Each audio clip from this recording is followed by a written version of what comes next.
మకర రాశి మకర రాశి వారికి ఏప్రిల్ నెల 2024 సంవత్సరానికి గాను ప్రొఫెసర్ డాక్టర్ ములపూడి సత్యనారాయణమూర్తి నేను మాస రాస ఫలితాలు చెప్తున్నాను.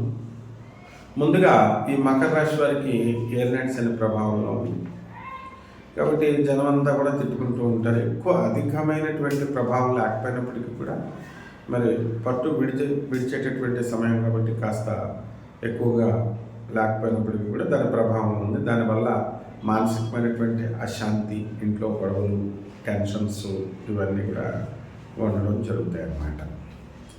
అయితే ఈ యొక్క అర్ధాష్టమ గురుడు 24 ఏప్రిల్ నుంచి శుక్రుడితోనూ, ఆ తర్వాత 2 ఏప్రిల్ నుంచి బుధుడు వక్రించినటువంటి బుద్ధుడితో కలవడం వలన నూతనంగా ఇల్లు కొనుక్కోవడము, స్థలాలు కొనుక్కోవడము ఇవన్నీ కూడా జరుగుతాయి.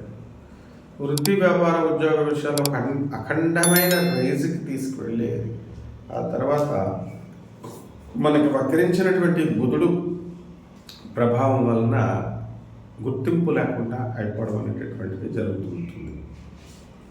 కాబట్టి మనకి ఈ తృతీయంలో ఉన్నటువంటి రాహు మరి 23 ఏప్రిల్ నుంచి కుజుడితోనూ, 9 ఏప్రిల్ నుంచి వక్రించినటువంటి బుధుడితోనూ కలవడం వల్ల మనకి రాజకీయ నాయకులకు చాలా బాగుంది అని మనం చెప్పాలి. సినీ, సంగీత, సాహిత్య రంగాలలో ఉన్నటువంటి వాళ్ళకి బాగుంది అని చెప్పాలి. అద్దెలల్లో ఉన్నటువంటి వాళ్ళు పెద్ద పెద్ద ఇళ్లలోకి అద్దెలకి వెళ్ళడానికి అవకాశాలు ఉంటాయి. విద్యార్థులు చాలా జాగ్రత్తగా చదవాలా. మరి అర్ధాశ్రమకుడు అంత శుభమైనటువంటి మార్కులు నివ్వడు. అయితే ఏప్రిల్ 22 తర్వాత ఈ యొక్క గురుడు పంచమ స్థితిగతుడు అవడం వలన చక్కగా మీకు పిల్లలు లేనటువంటి వాళ్ళకి పిల్లలు కలగడం ఇవన్నీ కూడా జరుగుతాయి.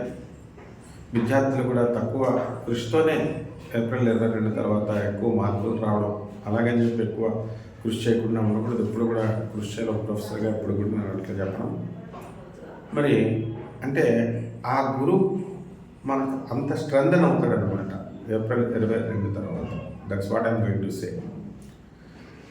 సో ఈ యొక్క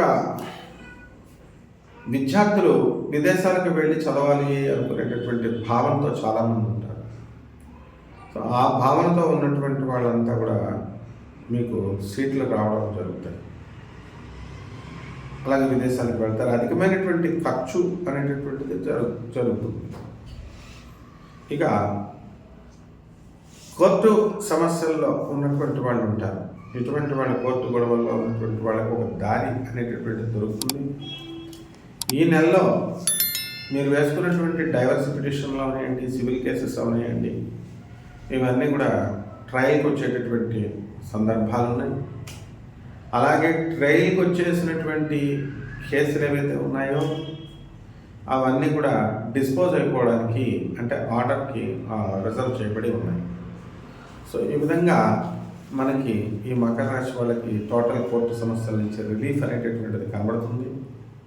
మరి గతంలో మీరు కొన్నటువంటి ఇళ్ళకన్నీ కూడా ఈఎంఐలు కట్టడానికి కొంచెం కష్టంగా అనిపిస్తూ ఉంటుంది. ఎందుకంటే మీరు మీ డబ్బులు మీ మామగారులకి, ఇతర రిలేటివ్స్కి మీరు తక్కువ వడ్డీకి ఇచ్చి ఎక్కువ వడ్డీని ఆశిస్తూ మీరు ఇచ్చారు. అసలు వడ్డీకే ముప్పు వచ్చి వాళ్ళు అసలు కట్టడం మానేస్తున్నారు. కాబట్టి ఈఎంఐలు ఎలా కట్టాలరా బాబా అనేటటువంటి ధోరణితో ప్రతి మకర రాశి వాళ్ళు ఉండడం కోసమే. ఇక యాక్షన్లో నేను పాల్గొనాలా, నేను కూడా ప్రభుత్వంలో ఒక భాగం కావాలి అనేటటువంటి ఆలోచన విధానం ఈ యొక్క మకర రాశి వాళ్ళకి వస్తుంది. అలాగే ఖరీదైనటువంటి వస్తువుల్ని ఈ మకర రాశి వాళ్ళు కొంటారు. ఎన్ని ఆర్థిక ఇబ్బందులు ఉన్నప్పటికీ కూడా అప్పు చేసి వీళ్ళు తీసుకొచ్చి కొనడం అనేటటువంటిది జరుగుతుంది. ఆ తర్వాత రైతులు వ్యవసాయం మంచిగా చేసి మంచి పంటలను మీరు తీసుకువస్తారు. అధికమైనటువంటి రేట్లు, ప్రాఫిట్స్ అనేటటువంటివి మీకు రావడం జరుగుతుంది. చేపల చెరువులు కూడా మీకు మంచి బిజినెస్ వస్తుంది. కాబట్టి ఈ కమర్షియల్ ట్యాక్స్, ఇన్కమ్ ట్యాక్స్ ఇట్లాంటి డిపార్ట్మెంట్స్లో, రెవెన్యూ, పోలీస్ డిపార్ట్మెంట్స్లో పనిచేస్తున్నటువంటి వాళ్ళకి అదనపు ఆదాయం రావడానికి అవకాశాలు ఉన్నాయి.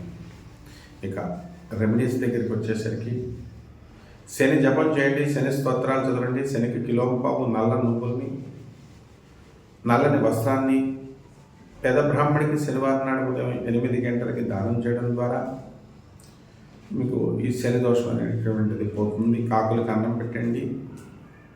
అలాగే శనివారం నాడు ఆంజనేయ స్వామి వారికి కానీ వెంకటేశ్వర స్వామి వారికి కానీ మీరు ఆరాధన చేయడం ద్వారా